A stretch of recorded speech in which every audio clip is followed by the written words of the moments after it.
Dans cette vidéo, je voudrais aborder le sujet des personnes isolées socialement qui ont également une dépendance du fait soit de leur âge, c'est-à-dire la personne qui arrive à un certain âge, elle a besoin d'aide au quotidien, il se peut qu'elle se retrouve toute seule, ou bien, en fait, ouais, ça me fait penser à ma tante qui a 86 ans, et son mari qui a 92 ans, ils se retrouvent maintenant un petit peu, ils ont des difficultés, elle perd un peu la mémoire, enfin un peu, beaucoup. Lui, il a du mal, il est tout le temps fatigué, il a du mal à conduire, et c'est lui qui est son conducteur, parce qu'elle est handicapée suite à une invalidité de guerre. En fait, elle a perdu la main et l'œil pendant la guerre. Bref, oui, elle a été, comment dire, sur une plage, elle jouait avec son frère, et à un moment donné, bah, elle a fait exploser une bombe, en fait, on appelle ça ah, ça y est, j'avais le mot, il est parti. Bref, voilà, donc elle est handicapée, donc elle compte sur lui pour pouvoir se déplacer, et là maintenant ils sont vus tous les deux, et c'est compliqué. Et donc, quand tu te retrouves soit isolé, soit par ton âge, soit par ta maladie, hein, moi j'ai la maladie, sclérose en plaques, et je vis toute seule, donc ça ajoute, c'est déjà compliqué. En fait, ça sera compliqué pour tout le monde, parce qu'il y a un jour où, même si on vit, on a une famille, qu'on a des enfants, qu'on vit en couple, et à un moment donné, les enfants ils partent, le mari ou la femme peut disparaître, ou mourir, on se retrouve peut-être à un moment donné tout seul. Comment on fait pour ne pas se faire avoir? Parce que c'est ça la réalité, c'est que quand on est comme ça, dépendant d'aide de vie, ou qu'est-ce qu'il y a? Oui, principalement c'est ce qu'on appelle les auxiliaires de vie, qui viennent à domicile nous aider, ou bien qu'on est en EHPAD parce que finalement le maintien à domicile n'a pas été possible. On est comme ça. Et donc si on tombe sur des personnes malveillantes, eh ben, quel est notre pouvoir d'action? Qu'est-ce qu'on peut faire? Alors il y a deux possibilités. C'est la personne qui est comme ça parce qu'elle est dans un EHPAD et que bah ça va pas, comment elle fait pour fuir, c'est compliqué. Et la personne qui est comme ça aussi parce qu'elle emploie en contrat de travail, et on peut pas comme ça licencier quelqu'un. Ici on est sous on a choisi des devis par une association. Comment ça se passe aussi? Moi j'ai pas eu trop l'expérience.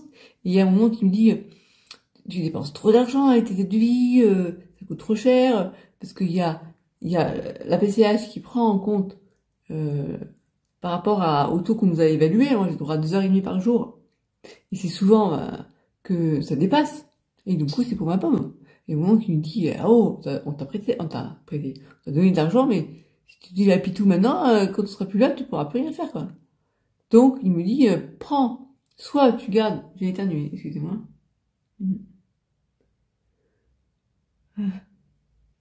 Oui. Soit, si tu veux garder vraiment tes deux aides de vie, parce que, voilà, tu les apprécies, tout ça, donc, bah, dans ce cas-là, tu les fais travailler moins, parce que, t'as droit à 2h30, ou sinon tu passes par une assoce. Alors, pour une assoce, avec une assoce, il est sûr que, il y a un endroit à temps par la PCH, et l'assoce, ça va pas, la personne, s'il dit j'ai besoin de vous, elle dira non, mon heure est terminée, au revoir. Voilà. Alors qu'avec une aide de vie de gré à gré, c'est plus simple, c'est plus souple. Voilà. Et souvent, je vous parle de Jalila, mais souvent avec Jalila, je lui dis, tiens, qu'est-ce que tu pourrais, par exemple, là, si elle venait demain, mais elle vient pas demain, il manque du papier. Est-ce que tu as du papier à me prêter, à m'avancer, quoi, et pour demain matin, si tu viens, ça, je n'aurais pas à attendre d'aller faire les courses. Voilà. Des petites choses, voilà, c'est pas une aide de vie d'une assoce que j'ai demandé à m'aider à faire l'encadrement, à discuter avec elle de mes aquarelles, tout ça. Et avec le temps, quand on aura toujours la même personne qui vient tous les jours, bah forcément on sympathise, surtout si on l'apprécie. Voilà. Mais il y a des cas, et ça j'ai pu voir ça sur internet en m'enseignant un petit peu, des cas où il y a des aides de vie qui arnaquent les gens carrément. Et même des personnes qui sont restées depuis longtemps. Il y a eu le cas où la personne, c'est la famille en fait. C'était le fils de la mamie qui s'est rendu compte qu'elle s'était fait arnaquer de 3 000 €, quelque chose comme ça.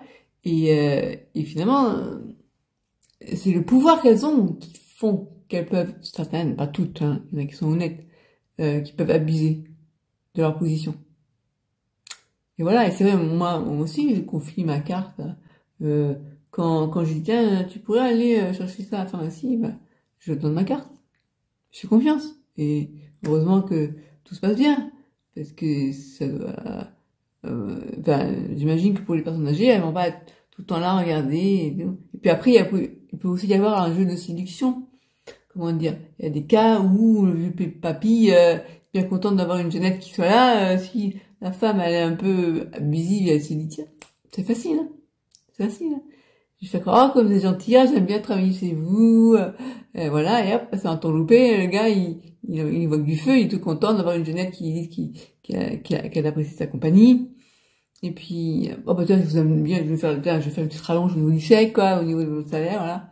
Et puis, c'est très, très facile d'arnaquer un petit vieux qui est content de voir une petite jeune, et voilà. Et qui veut lui faire plaisir. Et donc, bref. Et ça, c'est horrible, quoi, de se dire qu'on peut se faire avoir, quoi. Et il y a des gens qui se font, pour peu qu'ils tombent sur une personne perverse, narcissique, qui sait l'enfumer de manière stratégique, ça veut dire. Bon, alors je veux parler surtout des petits vieux parce que c'est ce dont on parle le plus souvent, mais je pense que ça va être pareil pour les personnes handicapées. Et si en plus t'es à la fois handicapé et petit vieux, bah, voilà, et quel est leur recours? Si la famille est pas derrière, et ça je vois, justement, on n'est pas avec mon père. Souvent on est arrivé dans un état, mon père, il n'a pas été lavé. Ah oui, mais il veut pas trop dans la douche. Je dis, peut-être, mais je veux bien que 2 fois dans la semaine ils disent non, mais il faut un peu pas le forcer, mais un petit peu lui faire comprendre que voilà, faut pas le laisser tout faire non plus, quoi. Voilà, donc arriver à trouver à quel moment c'est un peu de maltraitance, parce que aussi la négligence peut aussi être une maltraitance. Si on néglige de le laver, il y a une période où il avait, attendez, je reviens un peu d'eau.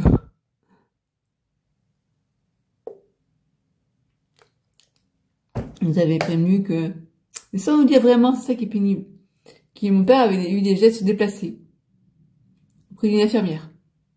Une jeune infirmière, et du coup, ça avait choqué l'infirmière. Moi, il a fait quoi? Qu'est-ce qu'il a fait? Parce que se déplacer, ça peut être faire ça peut être voir le toucher la poitrine. Du coup, il voulait plus, personne voulait l'aider pour la douche. Oui, mais attendez, quand même, c'est important qu'on le douche, quoi. Voilà, donc, c'est pas simple. C'est pas simple. Mais ça, c'est une réalité, on en parle très très peu, finalement. Très très peu. Comment on peut être sûr du sérieux d'un professionnel de santé, que ce soit une infirmière, bon, une infirmière peut-être, alors, il y a des cours de déontologie pour les infirmières, ouais. Pour le médecin aussi, pour la kiné, et pour les aides-de-vie. J'ai l'impression qu'il peut y avoir un code de déontologie, mais propre à chaque association. Mais quand la personne, elle a, pour peu qu'elle ait un diplôme, parce que ça aussi, il faudrait assigner, ça me rappelle le temps où je faisais l'élevage de chats, à l'époque où il n'y avait pas toutes les lois pour protéger les animaux, ben là, protéger les petits vieux et les personnes handicapées qui sont à domicile et qui ont besoin d'aide, j'ai l'impression qu'il n'y a pas beaucoup de surveillance, hein. Quand ça passe à domicile, les gens font un peu ce qu'ils veullen. Et pour peu qu'on tombe sur une auxiliaire de vie qui soit pas honnête, qui soit morieuse, ou qui soit manipulatrice, c'est facile, hein, la personne, elle est seule, elle se rend pas forcément compte, elle est en attente en plus peut-être, elle est en carence affective, donc elle attend qu'on s'occupe d'elle, et la personne qui vient, moi je vois, hein, quand j'en ai là, c'est elle surtout qui vient jusqu'à présent, pour l'instant, c'est surtout elle qui est venue le soir. Je pourrais demander aussi à sa collègue, mon traite de vie. Je peux pas donner le nom parce que j'ai pas envie même, bon, si tu me vois un coucou, mais je me suis dit, je vais pas demander à si je pouvais donner ton nom, enfin, ton prénom, je le dis pas. Je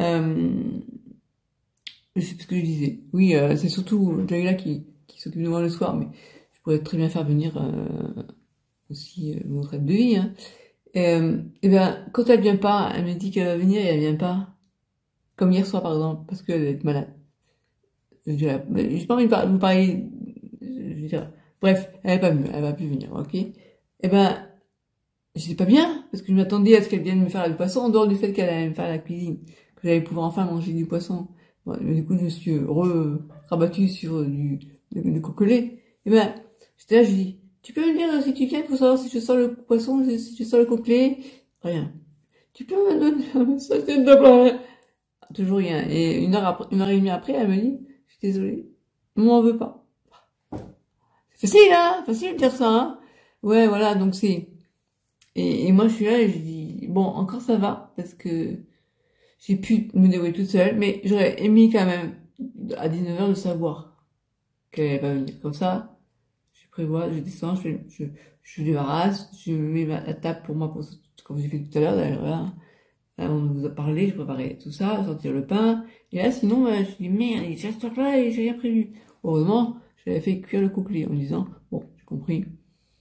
Ça m'est arrivé une fois de lui dire, bon, écoute, t'es pas là, tu réponds pas, et ben, écoute, à demain. Sans moi, c'est clair, ne viens pas. Voilà.